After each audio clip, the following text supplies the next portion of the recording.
اردو کور کے معزز دوستوں، میں ہوں ماجد ملک اور آپ تمام دیکھنے اور سننے والوں کو السلام علیکم۔ ناظرین گرامی، واقعہ معراج یا سفر معراج انسانی عقل کو دنگ کرنے والا واقعہ ہے۔ اس واقعے میں اللہ رب العزت نے اپنے محبوب خاتم النبیین حضرت محمد صلی اللہ علیہ وآلہ وسلم اور خود کے درمیان تمام پردوں کو گرا دیا، لیکن سائنس اس واقعے کو تسلیم کرنے میں حیل و حجت سے کام لیتی ہے اور اپنی عقل و دانش کے مطابق نت نئے تجربات کر کے قرآن مجید میں بیان کیے گئے تمام حقائق کو پرکھنے کی تگ و دو میں رہتی ہے۔ سائنس یہ سوال کرتی ہے کہ اگر روشنی کی رفتار سے سفر کیا جائے، یعنی اگر بجلی کی تیزی سے کوئی بھی انسان سفر کرے،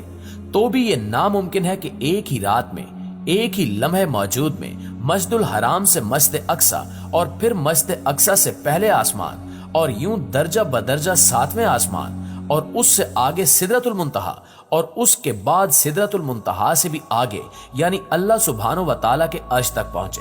اور پھر اپنے خالق و معبود سے ملاقات کا شرف حاصل کر کے واپس بھی آ جائے، یہ سب سپیڈ آف لائٹ سے بھی ممکن نہیں ہے۔ لیکن یہاں سوال یہ پیدا ہوتا ہے کہ پھر نبی کریم صلی اللہ علیہ وآلہ وسلم نے یہ سفر معراج کیسے کیا؟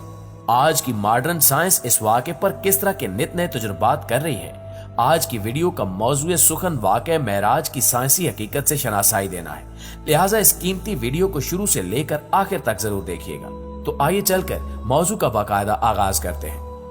معزز دوستو، جیسا کہ آپ کے علم میں ہے کہ مغربی دنیا آئے روز کوئی نہ کوئی انقلابی کھوج لگاتی رہتی ہے، اور کیونکہ یہ دور ٹیکنالوجی کا دور ہے تو اس حوالے سے آج کے دور میں حیرت انگیز مشینریوں کی بھرمار ہو چکی ہے۔ انہی میں سے ایک مسٹری ٹائم ٹریول بھی ہے، جس کا مطلب یہ ہے کہ وقت میں سفر کرنا، ماضی میں پیچھے چلے جانا یا مستقبل میں آگے چلے جانا، جس کو مغربی دنیا میں بہت زیادہ پروموٹ کیا گیا ہے کہ اس ٹیکنالوجی کی مدد سے ایسی ڈیوائس بنائی جا چکی ہے جس کی مدد سے وقت میں سفر کو ممکن بنایا جا سکتا ہے۔ لیکن کیا آپ جانتے ہیں کہ قرآن مجید فرقان حمید میں 1400 سال پہلے ہی بیان کر دیا گیا تھا کہ جب نبی اکرم صلی اللہ علیہ وآلہ وسلم مکہ مکرمہ سے مسجد اقصی پہنچے، اگر اس دور کے مطابق اونٹ یا گھوڑے پر سفر کیا جاتا تو اس سلسلے میں 30 یا 40 دنوں کا وقت لگ سکتا تھا، مگر آپ صلی اللہ علیہ وآلہ وسلم نے نہ صرف مسجد اقصی تک کا سفر کیا بلکہ 7ویں آسمان تک پہنچے اور اس سے بھی آگے سدرۃ المنتہا تک گئے، وہ حد کہ جس کے آگے جناب جبریل علیہ السلام کے پر بھی جل جاتے ہیں۔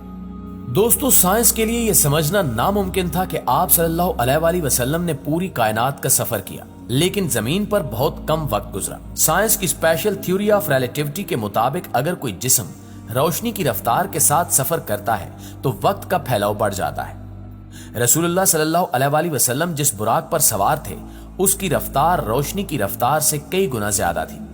معراج کے دوران وقت کا پھیلاؤ بڑھنے کی بجائے کم ہو گیا، یعنی وقت تھم گیا۔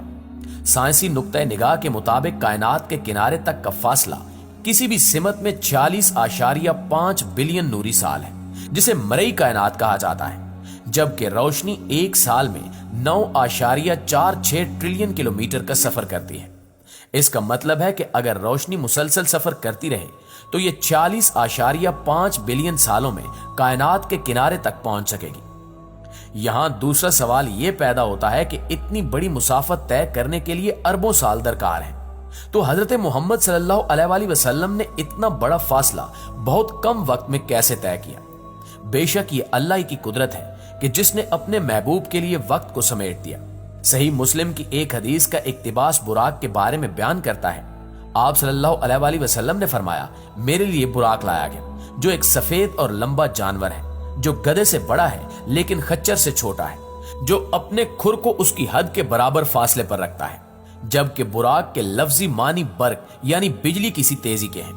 یعنی براق بجلی کی رفتار سے کہیں زیادہ تیز رفتاری سے سفر کر سکتا تھا۔ دوستو، واقعہ معراج ہمارے پیارے نبی حضرت محمد صلی اللہ علیہ وآلہ وسلم کا معجزہ ہے۔ معراج کے سفر کے دوران آپ صلی اللہ علیہ وآلہ وسلم نے پوری کائنات کی سیر کی۔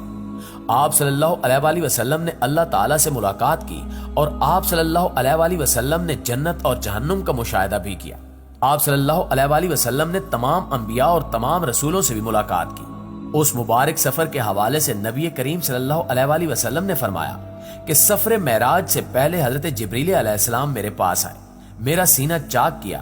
پھر سونے کا تشت لایا گیا اور میرے دل کو نکال کر اس تشت میں دھویا گیا جو ایمان سے بھرا ہوا تھا، اور پھر میرے دل کو واپس رکھ دیا گیا،